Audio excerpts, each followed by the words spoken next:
Woo! Okay, hello. My name is Father Gregory Pine, and this is Pines with Aquinas, and I think this is my 8th attempt to record this video, which is the greatest number of attempts that I have ever expended on any video ever in my life.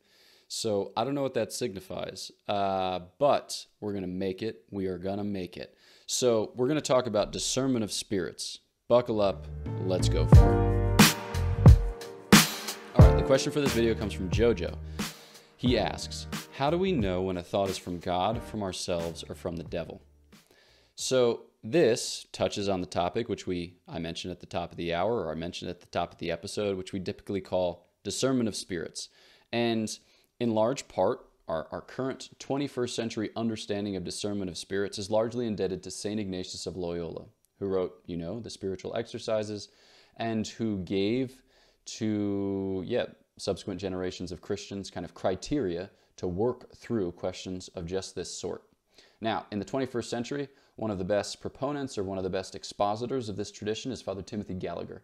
He's written a number of books. He has a podcast on this theme, and so those are great resources from which you can benefit tremendously. I am going to speak to this particular issue from a different tradition, so what I'm saying is not necessarily in contradiction to. Truth be told, I'm not especially familiar with all of those things, but it's just by way of supplement. So I'm going to speak to the medieval tradition, St. Thomas Aquinas, and then some of his sources, not necessarily by name, but by inspiration. Okay, talking about discernment of spirits. First, we have to acknowledge obstacles. It's not going to be easy for us to know from whom a particular inspiration is coming, whether from God, from ourselves, or from the devil, because the access that we have to that thought is complicated. Complicated by what, Father Gregory? Complicated by the fact that, one, we're human beings, and two, we are sinful. So first, human beings. We are human beings. That is our nature. And nature is a principle not just of identity, it makes us to be what we are, but also of unfolding. It makes us to act in such a way as to, attain to our end or flourish or be happy, however you want to describe it. So we're not God, we're not angels, but nor are we beasts or plants or rocks, etc. We're human beings, which means that if we are to be perfect, which includes discerning spirits, then we're going to do it in a human way. So specifically, we're going to have to go about it in a way that proceeds in steps. We're going to have to do it in a way that's successive, in a way that's discursive, in a way that's a kind of pilgrimage of discovery. And the way that we ordinarily experience that is that when we come to the knowledge of invisible things or immaterial things, we often have to do it by knowledge of visible things or material things. So if I want to know, what's treetude or what's treeness, that'll often involve me having a variety of experiences of different trees.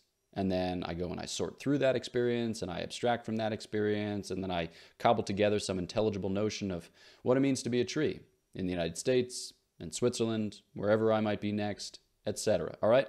But typically we proceed through what is seen to what is unseen. When we're talking about discernment of spirits, you can already see that's going to be complicated because you can't see spirits, right? You can't see inspirations. But how then are we going to gain access to them? Well, by the signs that they leave in their wake, all right? But it's going to be a little bit indirect, so we just need to be conscious of that at the outset. Second, sin. Okay, so would that we hadn't sinned, but we did sin. We can sing with St. Augustine, "Oh, happy fault," and thank God that we get a kind of bonus. I don't know, you describe this in ways that are theologically sensitive, but our sin, in a certain sense, merits for us a redeemer. So we get Christ. Thanks be to God. Okay, well, but just taking sin on its own terms, we were created in grace, and when we lose grace by original sin, it has a way of, I don't know what you would call this. It's not like perverting our nature, but it leaves our nature to itself. And when left to itself, our nature suffers certain wounds. So in our intellects, there is the wound of ignorance. In our wills, there is the wound of malice. And in our passions, there are the wounds of weakness and concupiscence. Which means that when we engage with reality, we're never going to engage with reality in a way that's wholly or perfectly reflective of what it in fact is, because we're always bringing to bear on that reality a wounded nature, all right? So we're always, in a certain sense, acting out of ignorance or acting out of malice or acting out of weakness or concupiscence. Now, are we saying that we're totally depraved and we can never do anything good? No, no, no. But we are saying that we're very much limited by the fact of our sinfulness, and at the outset, or at the least, we need to be cognizant of that fact. So given these limitations, what then will we do, or how do we go about discerning spirits? Well, we're going to do it in a human way that's inescapable, but we're going to seek to heal and to grow beyond the limitations of sin that we just described. So oftentimes, the way best to come to knowledge of what's going on in your life, or what God is calling you to, or what potential motivations might be mixed or impure and need sorted, or how you can acknowledge the voice of the evil one so as best to turn it aside and cover yourself in the Lord's protection. Well, it's going to be part of growing in the life of virtue.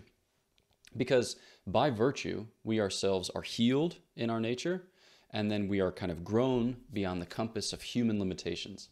So one of the particular virtues which informs our discernment, perhaps informs our discernment most in the ordinary sense, is prudence, right? So prudence is right reason in things to be done. And oftentimes when we're sorting amongst different spirits, or sorting amongst different voices, we're trying to discern what it is that we are to do. And we're trying to discern whose counsel we ought to follow, God's, ourselves, or the evil ones, all right?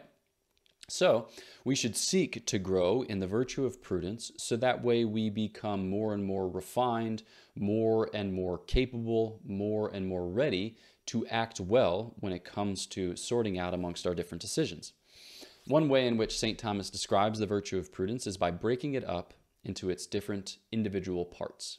So he'll say, for instance, the prudent person has a kind of memory for his or her past experience, right? If you're going to make good decisions, you'll have to advert to, or you'll have to look back on decisions that you've made in the past. Think about this in terms of discernment of spirits. Okay, this voice sounds a lot like a voice I heard previously. When I followed that voice, what happened? Okay, you're consulting your memory. Next, docility. He says that if we're docile, then we're going to listen to the counsel of those who are wiser than us, those who have had similar experiences before and have profited from them. All right? So again, think about this in terms of discernment of spirits. You might bring what you are experiencing to a trusted friend, to a confessor, to a spiritual director, to someone whom you think has some mastery of the spiritual life, or that they've exhibited some mastery in the spiritual life. And you might ask them for a second opinion, or if you yourself have no idea what's going on, for a first opinion. All right. So memory, docility. St. Thomas goes on to describe a variety of other kind of what he calls integral parts of prudence, which taken together make up the virtue of prudence. But we can kind of speed through the middle part. He talks about shrewdness and understanding and reasoning and foresight. Maybe just talk about the two that remain, caution and circumspection. So when you're performing an act, a prudent act specifically, you need to be on the lookout for different circumstances that might arise and derail you. And you also have to anticipate ways in which that act itself can be perverted or potentially undermined, and provide a way through those. So I think in terms of discernment of spirits. All right, you're going to adjust based on how the act unfolds, that act which you feel yourself to have been inspired by.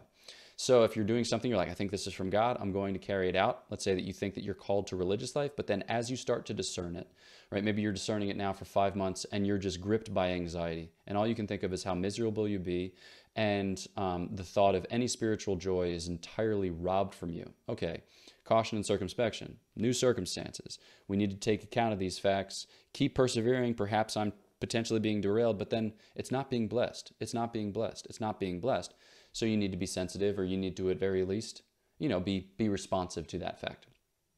And then just one more little resource that comes from our consideration of the virtue of prudence is that to the aid of that virtue comes the pertinent gift of the Holy Spirit, which is called counsel. And by counsel, we actually derive from God, or we kind of profit from God's giving of reasons. We can actually partake of God's reasons in the matter. And here you're like, wait a second, you're just short-circuiting the whole process. Well, the gift of counsel is a kind of virtue that we ourselves interiorize, right? So it's like a virtue in that it's a habit, but it's peculiar in that, unlike a virtue which is a principle of our action, a gift of the Holy Spirit is a principle of God's action. It makes us receptive to, it makes us open to, it makes us, in a certain sense, passive to God's inspirations. So we can actually grow in the habit of being more and more open to God's inspirations, to God's divine breath or instinct, as St. Thomas describes it. And in that, then we become more and more attuned or we become more and more sensitized to the divine voice, and as a result of which we have an easier time of recognizing it. So then, when it comes to the actual day-to-day of sussing things out, like we said at the top, we're human beings. We're going to experience this in a human way. So we're often going to come to the knowledge of what is unseen by what is seen. So you're probably going to have to choose among options and then register the signs that emerge as you are performing the inspired act. So, you can think about the way that the Apostle John describes this in his first epistle. If a person says, I love, but then hates his brother, he doesn't love, okay? So if I love, then I will love my brother. By contraposition, if I don't love my brother, then I don't love. We can perform a similar logic when we see that a particular act is barren. It's fruitless. It causes us loneliness. It causes us sorrow. It causes us anxiety. It causes us all kinds of spiritual suffering, which prove the very fact that it can't be from God. Now, mind you, there might be particular moments in which we find even God-given inspirations to be difficult, but in the long run, we'll see that they bear fruit. Specifically, that they bear the fruits of the Holy Spirit, as they are described in St. Paul's letter to the Galatians. So where God is at work, you're going to be able to observe, like kind of in the long term, provided you're patient, you're going to be able to see peace, patience, love, fidelity, the things that he lists in the context of that letter. So, these are just the small points that I would add to the conversation, namely that we are human beings, and as a result of which we need to be able to kind of make this pursuit in a human way, and that we are sinful. So we need to be patient with the process of healing that's going to transpire in our lives over the course of its entirety. So given that, we'll look to make decisions, to live in prudence, to seek to profit from God's counsel, and then to register those signs of what it is that's moving us so that we can adjust in subsequent iterations of whatever activity we find ourselves engaged in. So I hope that helped. Yeah, God bless, for sure. If you haven't yet, please do subscribe.